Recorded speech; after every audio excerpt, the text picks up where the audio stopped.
Hi again. Today I have a little art making video to share with you.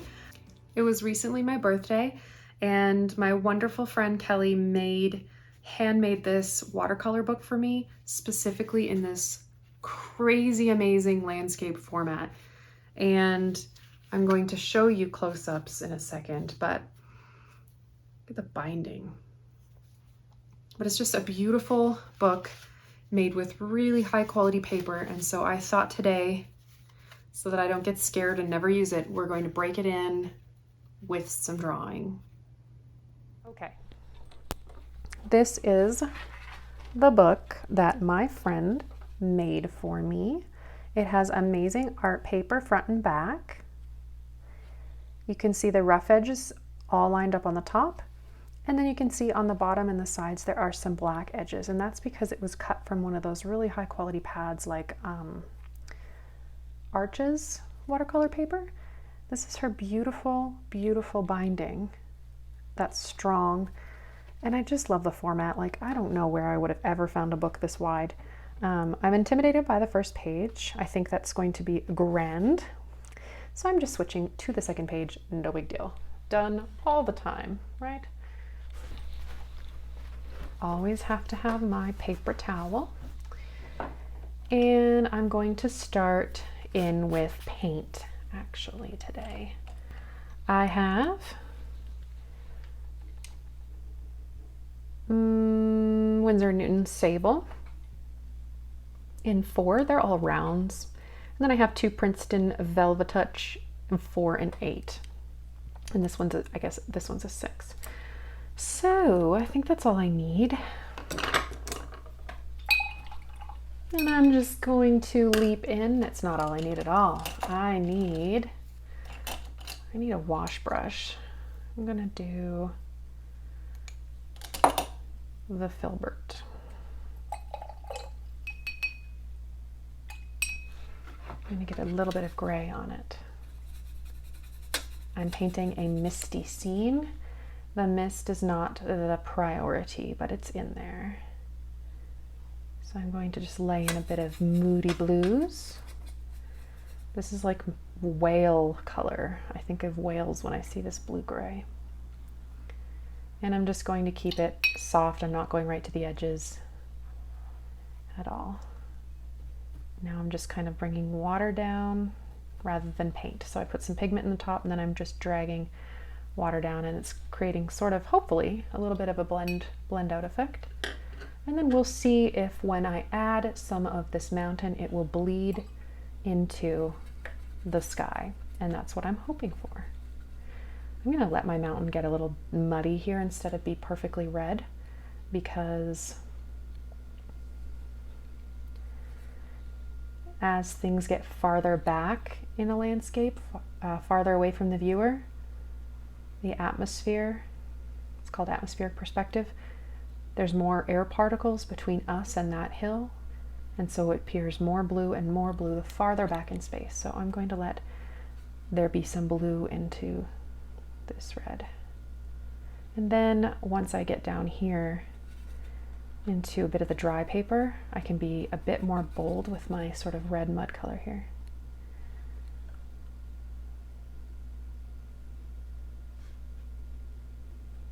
I don't feel like I'm being very bold. Let me go up a brush size.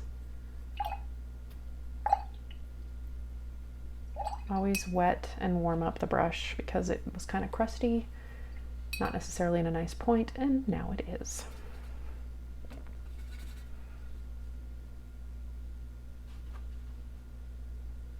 Yep, this allows me to be just a bit more bold.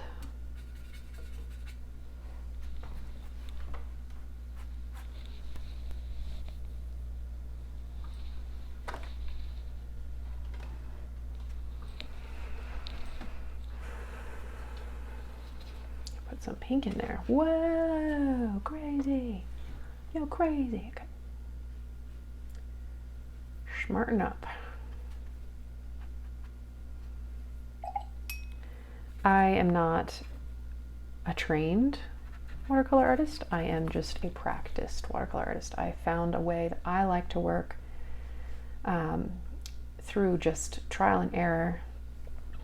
And I've had a lot of practice, but I know that it's not the traditional watercolor style and technique. I know that there are a lot of rules in traditional watercolor, which don't interest me as much. And I'm sorry to anybody who's just a brilliant watercolor artist out there.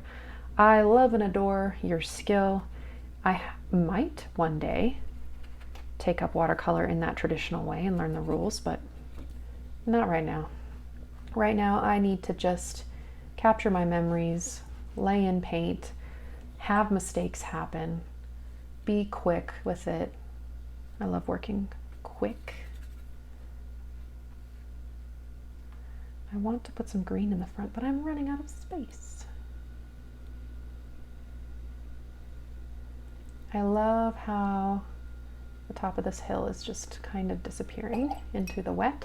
While it's wet, I should probably think about adding some of the green foliage that's at the very top.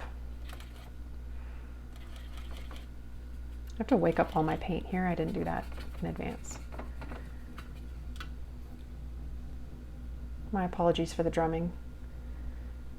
A school band decided they would practice outside, and I just really wanted to paint. At first I thought it was hammering.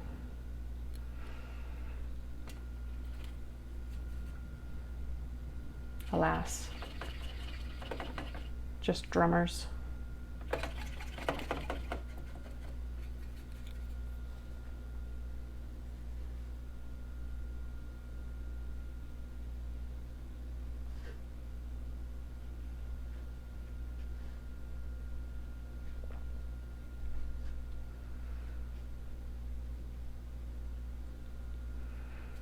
Big emphasis on the contrast between the dark, lush green in this landscape and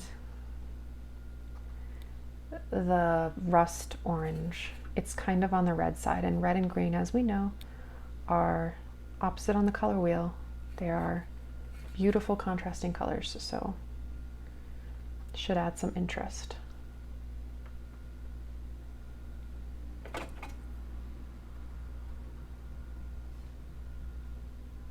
Deepening the value here with a little bit of black, a variety, which is the spice of life. And then I want a blue-green, so I'm going to go into my pre-mixed blue palette area. Gonna need a lot more blue than that though.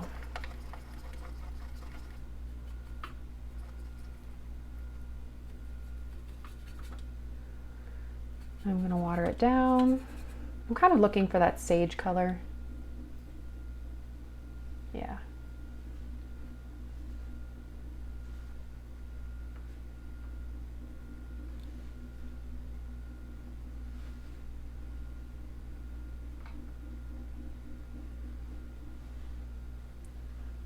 I'm trying to leave a tiny little white border at the bottom. I don't know why. I just think it'll look cool.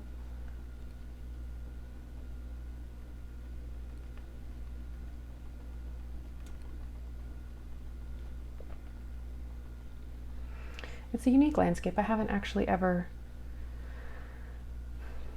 made something so symmetrical, I don't think. I shouldn't say ever because I've been making art a long time, but it feels like I have not done anything this symmetrical in a long time. It's kind of fun.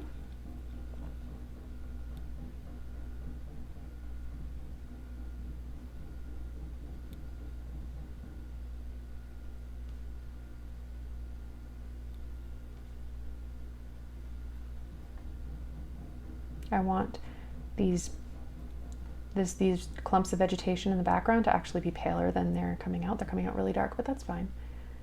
I just think as things get farther away, we really need to emphasize that they're getting paler. Woo! Throw in the brush, which gives me an idea. I should probably splatter a little on here. After all, I am working with, just trying to work loosely, working with memories, trying to work painterly, so maybe a little splash would be good. I would do so in blue. Not pure blue, but like sage blue.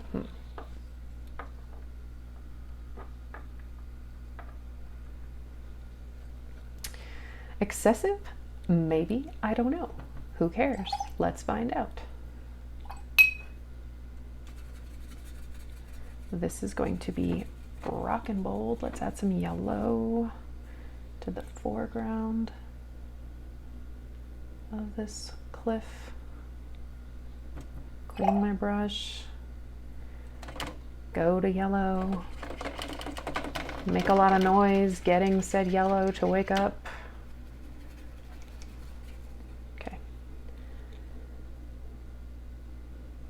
I don't really want a ton of yellow, but I will mix that in with this. I don't know. I don't know. Yep, like it. I like it. So I'm going to lay this in the beginning of my mountain here.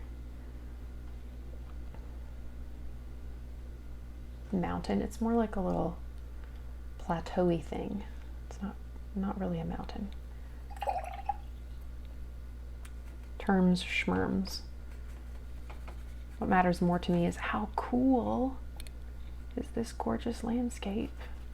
Can we put purple into our soil color? Why not? Why not? I think that's nice.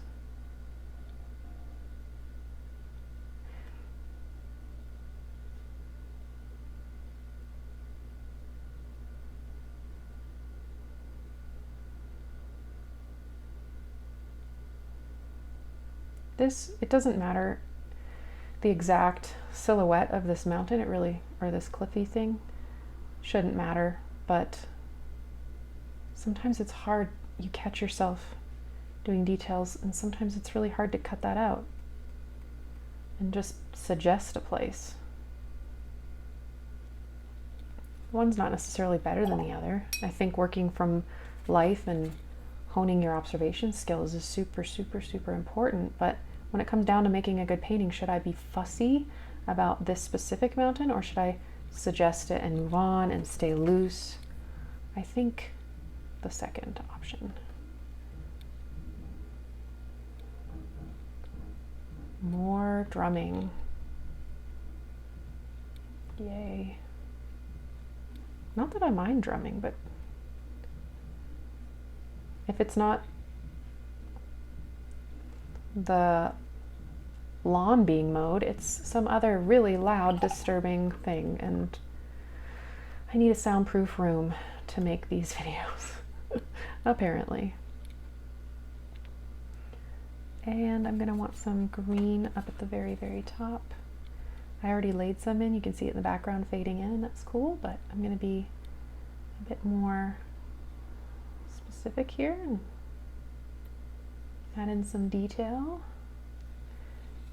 Go in with paler blue. Add in a bit more back here. A couple of clumps. They're just, whew, that's too damp to really add stuff into effectively. But it does provide the option for some cool effects, so why not embrace it just a little bit, just a little bit. Ooh, I like it. It's turning out nice. I think this landscape can and will really benefit from adding some pen to it, so I'm really excited to get out the pen and ink. And I know I just keep wetting my brush. What am I doing?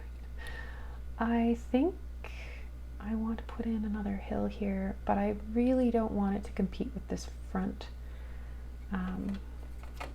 cliffy thing. Do you see how bold this paint is? That is nuts. It is super bold, the color of this rust brown. It's intense. It's like, nobody's messing with me. You lay me down, I will fight everything. Some colors are just stronger than others. I have not studied the pigment that much. Okay. Now I'm going to add in a back cliff, but I'm going to make it gray instead of what I see in my photo reference as sort of like a dark purpley red cliff, and I'm just going to make it gray. More cliffs in the background that are just going to settle in here.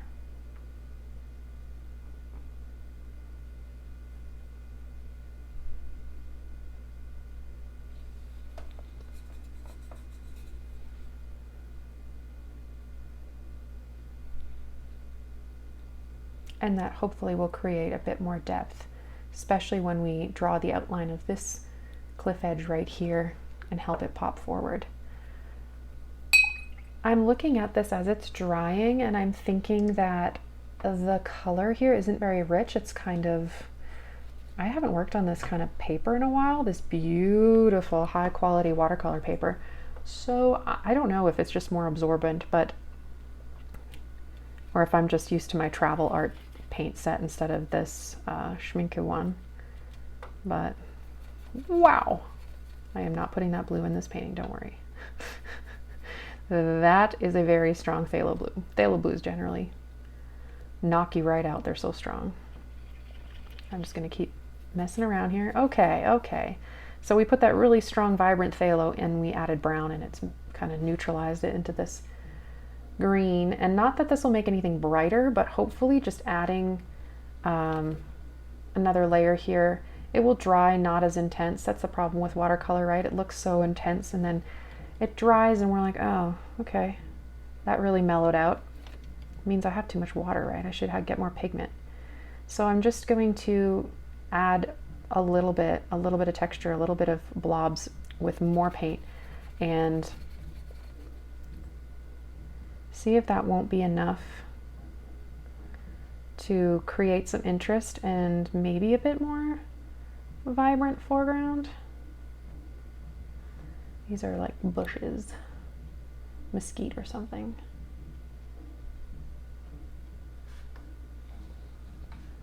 And we'll see how that is when it dries, and we might have to go back in and help it out a little, but I think for now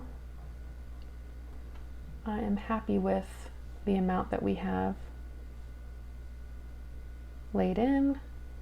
When this dries, I'll be able to add in a couple more detailed bushes, but right now it's too damp, so it's sucking the green into the red sections without letting it create detail. So I'm gonna have to wait a bit on that.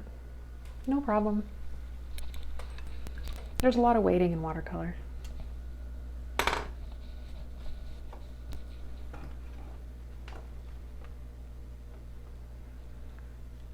I mean, I could just leave it like that. Just this ethereal, moody, broody mountain scene. Very tempted, just like an abstracted. I don't often work this mooshy wooshy, but this just gives me a strong feeling. Choices to make, choices to make. Maybe I should repaint it and put ink on one of them, but not both. Options. Thank you for joining me as we started our very first sketch in this beautiful birthday handmade book. Thanks for joining me for another art video. If you enjoyed it, please like the video. It helps me so much. Please subscribe if you want to hear about art supplies or just hang out and sketch with me in the future. I'm also going to be providing some art tutorials and lessons on the channel. So if you're interested in practicing your skill and just building your ability as an artist, specifically drawing and painting, please join me here. I am really excited to build up our little online art community and share what I love best. See you next time.